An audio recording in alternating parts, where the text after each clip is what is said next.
আল্লাহও চায় আপনি আপনারা ছোট করেন। আল্লাহর এটা দেখতে বড্ড ভালো লাগে যে আমার বান্দা ছোট হয়ে থাকতে চায়। মান তাওয়াদা তারাফা, যে নিচে নামতেছে আল্লাহ টাইনা উঠায়, আর যে উঠতেছে আল্লাহ থাপ্পড় মেরে নিচে নামায়। কথা কন। মুসা আলাইহিস সালাম, সহিহ বুখারীর বর্ণনা, বনি ইসরাইলের লোকদের মাঝে ওয়াজ করতেছিলেন, এরকম নসিহত করছিলেন। তো একজন দাঁড়িয়ে বলল, ইয়া নবী আল্লাহ মুসা, মান আ'লামুন নাস ফিল আরদ। হে মুসা নবী, জানতে বড় মনে চায় বর্তমান পৃথিবীর সবচেয়ে বড় জ্ঞানী কে? মুসা আলাইহিস সালাম কয় আমি। মুসা আলাইহিস সালাম কি বললেন? আনা।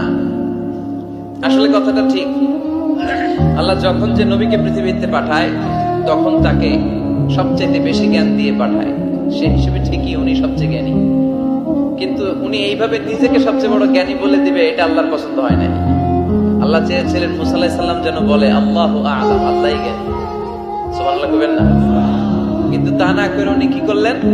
যখন বললো সবচেয়ে বড় জ্ঞানী কে, উনি হুট করে কি বলে ফেললেন?